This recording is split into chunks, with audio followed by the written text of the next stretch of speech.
আমার মনে হয় সেই মেয়েটাই পৃথিবীতে অবাগা, যার প্রথম সম্পর্কটাই ভুল মানুষের সাথে হয়েছে।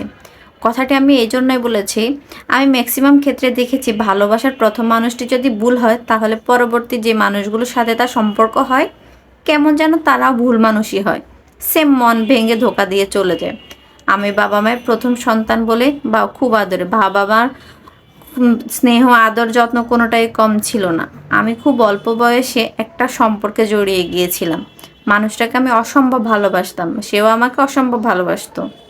আমার কেন জানি মনে হতো তার মতো এত ভালো মানুষ এই পৃথিবীতে আর কেউ নেই। আমি ৫ ওয়াক্ত নামাজ পড়ে মোনাজাতে সেই মানুষটিকে আল্লাহর কাছে চাইতাম। খুব ভালোবাসতো, খুব কেয়ার করতো আমাকে। যেহেতু আমি গ্রামের মেয়ে, তাও আবার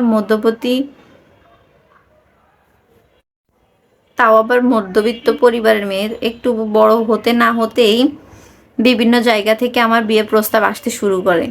ফ্যামিলি থেকেও ছেলে দেখা শুরু করে। আমার ভালোবাসার মানুষের কাছে আমি ব্যাপারটা জানাই।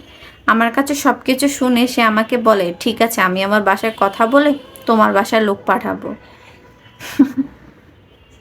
কথাটি শুনে আমি এত বেশি খুশি হয়েছিলাম, যাকে ভালোবাসাই সেই মানুষটিকে আমি সারা জীবনের জন্য পেয়ে যাচ্ছি। তার বাসা থেকেও লোকজন আসলো।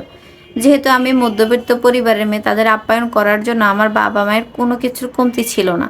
আমার বাবা মা অনেক খুশি ছিল মেয়ের অনেক বড় পরিবারে বিয়ে হবে।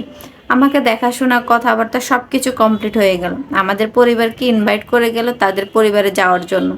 তারা বাসা চলে যাওয়ার পর আমাদের পরিবারে বা আমার কাছের কোনো কল আসেনি। আমার ভালোবাসার মানুষের সাথে যোগাযোগ করার জন্য আমি অনেক চেষ্টা করেছি, কিন্তু কোনোভাবে তার সাথে যোগাযোগ করতে পারছিলাম না।